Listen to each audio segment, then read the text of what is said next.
Très chers amis amateurs francophones de thé, bonjour. Bienvenue à une nouvelle classe de thé avec moi, Stéphane Erler, le fondateur du blog Tea Masters et de la boutique tea-masters.com. Et je vous souhaite un joyeux festival de la pleine lune de la mi-automne.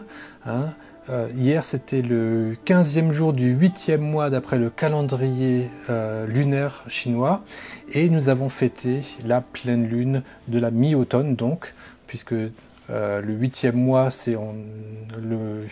on est au milieu du mois d'automne, d'après ce calendrier lunaire.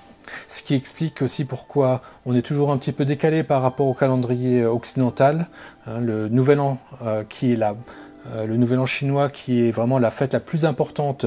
D'habitude, c'est aux alentours de fin janvier, début février. Et donc là, c'est le début du printemps, avec le premier jour du printemps, qui est le Nouvel An chinois. Et ce qui fait que les saisons commencent bien plus tôt pour les Chinois que pour nous, Européens.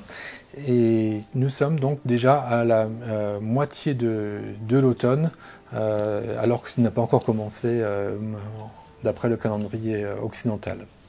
Qu'est-ce que je voulais encore dire? Donc bienvenue.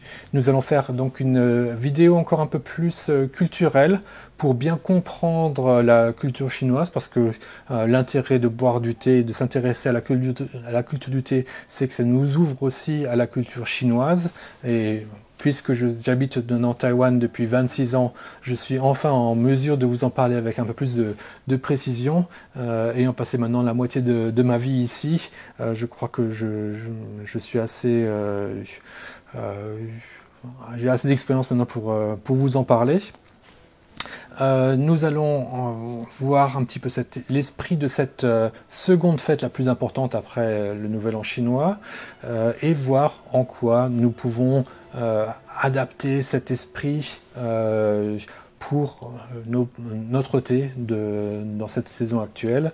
Et je vous parlerai également des gâteaux de lune qui sont faits pour cette saison, et on va essayer d'en manger un petit peu avec un peu de thé que je viens de commencer durant ma leçon en allemand. Voilà, et cette leçon un petit peu plus généraliste, plus culturelle que vraiment complètement basée sur le thé, vous permettra également de continuer à passer commande pour l'échantillon, le set de 6 échantillons que j'ai composé cette semaine pour cette série de cours que je donne maintenant cette saison, ce printemps, non, cet automne. Et puis, donc j'ai sélectionné 6 oolongs différents, et pour les 15 premières personnes qui passent commande, il y a un échantillon gratuit d'un oolong des années 1980 de Dongding, qui va vraiment vous transporter environ 40 ans en arrière, et va vous montrer les odeurs qu'un oolong âgé peut obtenir quand on le conserve si longtemps. Au niveau des odeurs, il est vraiment très très bon. Il n'est pas aussi bon que mon oolong de 1980 au niveau du goût, mais les odeurs, c'est exactement pareil. Donc c'est vraiment quelque chose d'assez rare, d'assez exceptionnel, que j'offre donc que pour les 15 premières personnes qui passent commande pour ce set de 6 échantillons, qui vont être la base de mes cours de cette saison. Et je trouve que ça va être plus intéressant pour vous de pouvoir infuser ces thés en même temps que vous me voyez en parler dans mes vidéos. Et surtout, vous pourrez, si vous faites ça en live, me poser des questions et en direct pendant que nous dégusterons ces 6 thés, les uns après les autres au cours des prochains mois. Et donc c'est une façon un peu plus interactive de rendre ces cours hebdomadaires encore plus intéressants, j'espère. Et en plus, avec la possibilité de les voir en replay, si jamais vous avez raté quelque chose, en plus vous pourrez me voir comment je les infuse. Je pense que ça peut être assez vraiment intéressant. Donc prenez-vous à l'avance afin qu'ils arrivent rapidement, vu que la poste malheureusement n'est pas toujours aussi diligente qu'on aimerait qu'elle le soit. Alors, revenons à notre pleine lune d'automne. qui a eu lieu hier. J'ai même posté quelques photos ce week-end sur Twitter et je crois même peut-être Instagram de cette pleine lune qu'on fête donc à un moment des récoltes. Alors cette fête, elle a eu lieu depuis tout temps, vu que on a des traces déjà d'elle durant la dynastie des Zhou, c'est-à-dire c'est une dynastie qui a commencé il y a plus de 1000 ans avant Jésus-Christ, jusqu'à 256, jusqu'au début des Qin. Et donc durant les Zhou déjà, il y avait cette tradition de la fête de la pleine lune d'automne, parce que dans cette société agraire qui était la Chine antique, cette saison, là maintenant on est en septembre, c'est la saison des récoltes. Donc c'est une saison d'abondance. C'est un petit peu une saison où on a vraiment assez à manger parce que tous les champs sont en train de sont en train d'être récoltés, que ce soit des céréales, que ce soit des fruits, des légumes. Donc les greniers sont remplis. Parfois il n'y a pas assez de place pour tout mettre. Donc la meilleure manière de bien entreposer ça, c'est de le manger tout de suite pour que ça aille, pour faire un petit peu de gras au niveau du ventre pour mieux passer l'hiver. Donc c'est une saison de fête, et donc surtout ce jour-là, le jour de la pleine lune d'automne, puisque avec la pleine lune, on voit très bien quand il fait noir dehors. Donc le jour de la pleine lune, c'est le jour où on a le moins besoin de flambeaux, le moins besoin de feu pour s'éclairer, et donc on se sent beaucoup plus à l'aise, on se sent beaucoup plus en sécurité quand on est dehors par une nuit de pleine lune que par une nuit sans lune. Donc surtout s'il y a une pleine lune sans nuages, et à ce moment-là, en fait, on voit presque comme en plein jour, à une grande distance. Et donc j'imagine que c'était dans ces temps-là où il n'y avait pas encore d'électricité, une de ces rares nuits donc d'automne et d'hiver où on pouvait encore goûter une certaine chaleur la nuit. Il fait pas encore froid ici, et il fait un peu moins chaud qu'en été. Donc c'est aussi la saison la plus parfaite pour moi à Taïwan. Et c'est une saison donc de fête et de famille. Et donc la lune, qu'elle soit pleine, c'est également un symbole d'abondance. Plus quelque chose est rond, plus les symboles d'abondance. Il n'y a pas de coin où on peut se faire mal. Donc on aime bien tout ce qui est tasse ronde, la table ronde aussi, où la famille va être assise. C'est vraiment aussi un symbole fort à Taïwan ou en Chine d'une certaine harmonie qui va régner pour ce genre de fête. Donc c'est une fête de la famille, une fête qu'on peut passer dehors. Donc actuellement c'est aussi devenu beaucoup une fête de barbecue, ça ne l'était pas autrefois.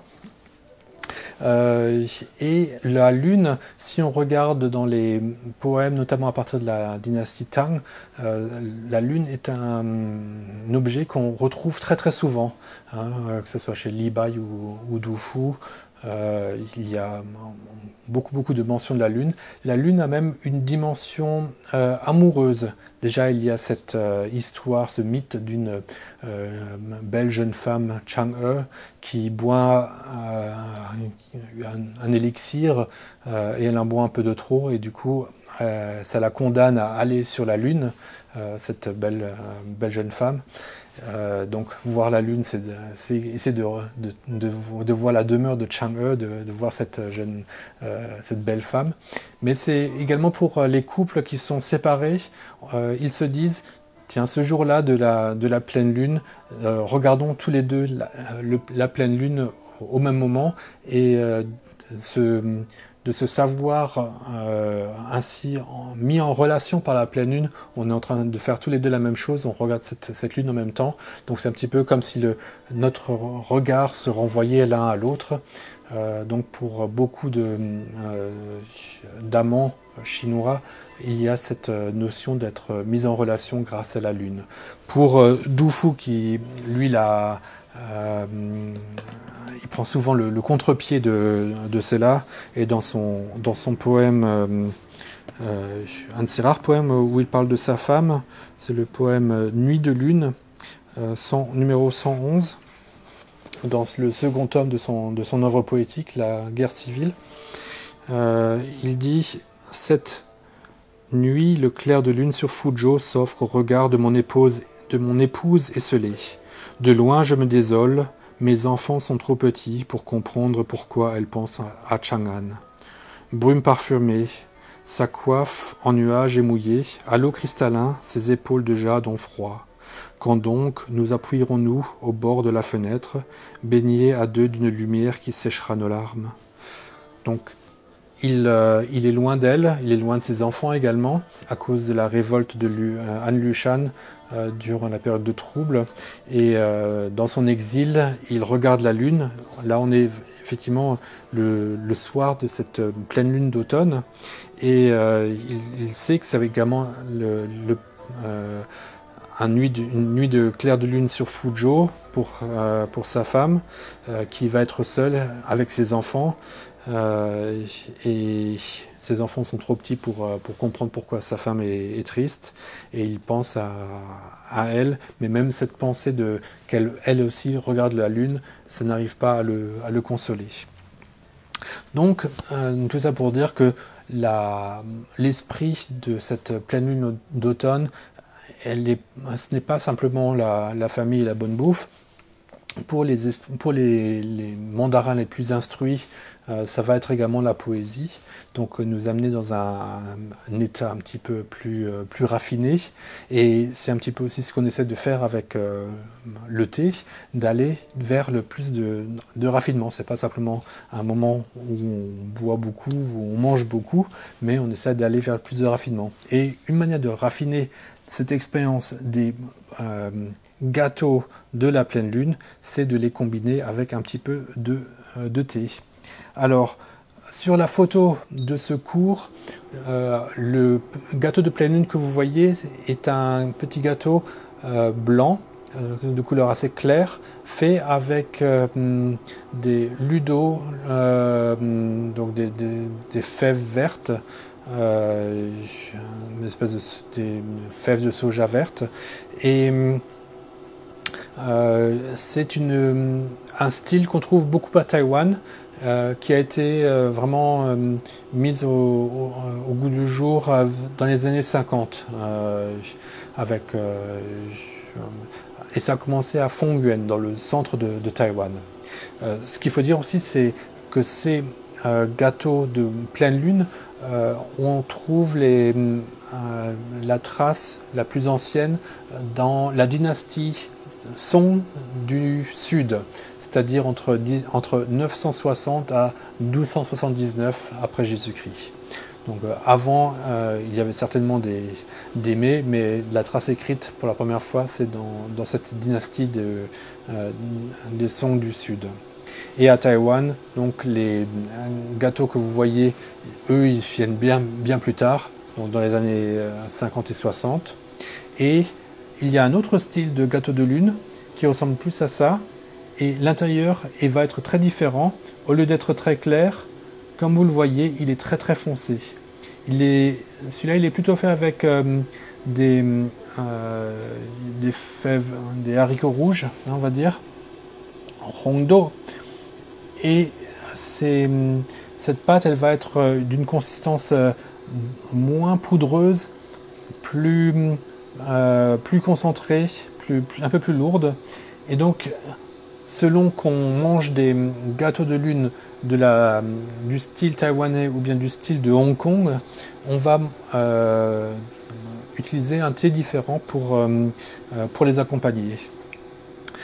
Pour les deux styles de gâteaux de lune, en fait, on peut les trouver en salé ou en sucré. Et dans les deux styles, très souvent, on peut également avoir un jaune d'œuf au milieu du gâteau. Ce n'est pas le cas ici, mais on pourrait imaginer un jaune d'œuf qui viendrait au milieu et qui, à ce moment-là, symbolise très bien cette espèce de clarté dans la nuit hein, puisque avec cette pâte très sombre, d'avoir un jaune d'œuf au milieu, c'est comme la lune qui se lève dans le ciel sombre. Donc ça, c'est très très courant en fait de trouver ces jaunes d'œufs dans dans les gâteaux de lune.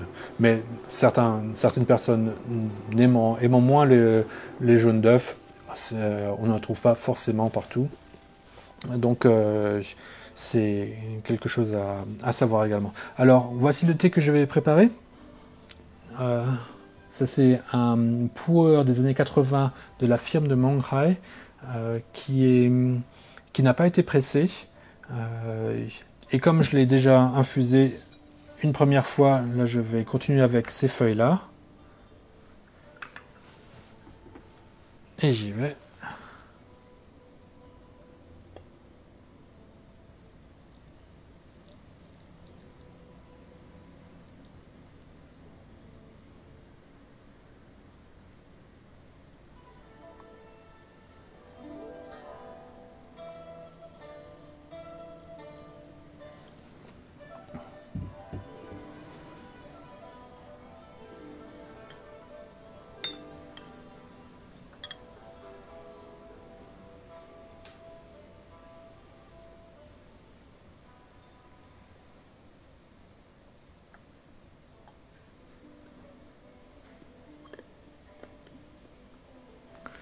Voilà.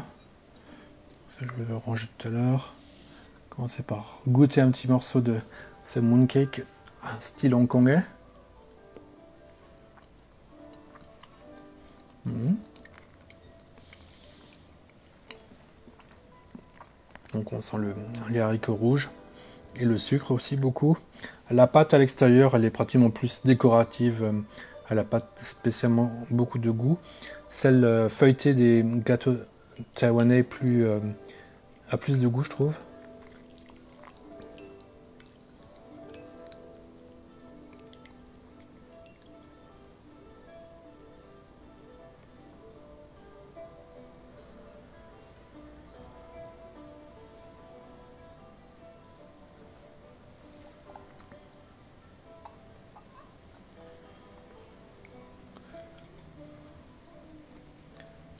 Voilà.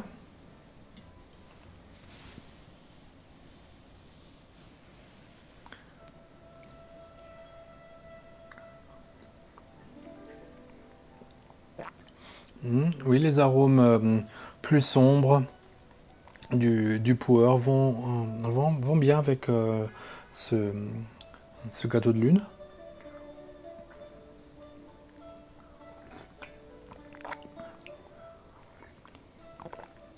En plus, comme vous voyez, ce n'est pas un pu'er cuit. Il n'est pas complètement noir. Hein, il est devenu d'une belle couleur brune. Il a une bonne transparence.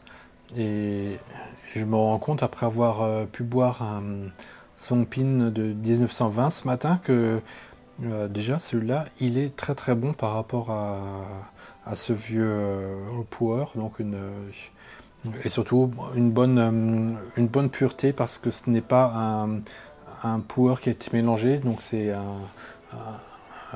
un lot qui n'a pas été pressé, mais qui n'a pas non plus été mélangé avec d'autres lots, donc c'est vraiment un pu'er d'une grande pureté. Voilà, on va encore continuer à le déguster un petit peu avec le pu'er. Le gâteau, je prends des petits morceaux parce que sinon c'est pas très joli de manger tout en parlant.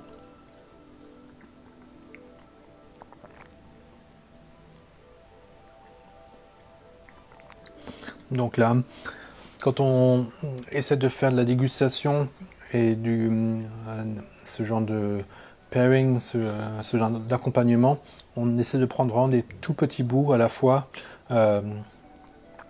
et de faire fondre ensuite l'aliment avec le thé par-dessus et voir s'il n'y a pas de nouvelles odeurs qui se créent, ou bien certaines odeurs qui ressortent plus particulièrement grâce au thé. ou bien si simplement c'est un thé qui va permettre au palais de se sentir plus confortable, plus clean, ce qui est déjà pas mal. Ici, là, je trouve que c'est notamment cette saveur très sensuelle, très sucrée à la fin qui se combine bien ensemble entre le gâteau et le thé. Voilà, bien, je vous remercie beaucoup pour votre présence aujourd'hui et dans quelques instants je prendrai vos questions. On se retrouve sinon donc la semaine prochaine et on va commencer à parler de ces 6 oolongs qui sont au programme. Parfois on va s'en fixer sur un en particulier et parfois on en dégustera 2 à la fois.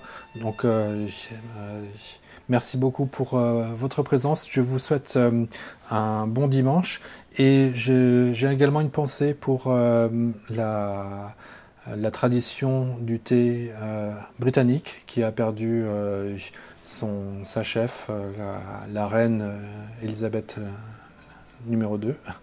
Et donc je pense à elle, je suis très reconnaissant pour tout ce qu'elle a pu faire pour tout le thé britannique durant tout son règne, et j'espère que son fils, Charles III, vive le roi, sera à la hauteur de la tâche et continuera à perpétuer cette tradition du thé britannique qui fait également le sel de la terre, hein, qui montre qu'on peut adapter le thé chinois à chaque culture, et la culture britannique est une des celles qui a le mieux réussi à combiner les deux. Donc c'est pour ça aussi aujourd'hui que nous avons passé un peu plus de temps à parler de la culture chinoise et du thé.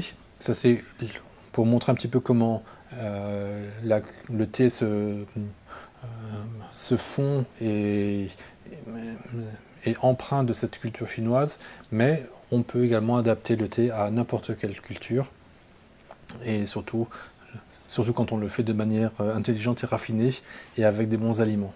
Merci encore et à la semaine prochaine. Bye bye.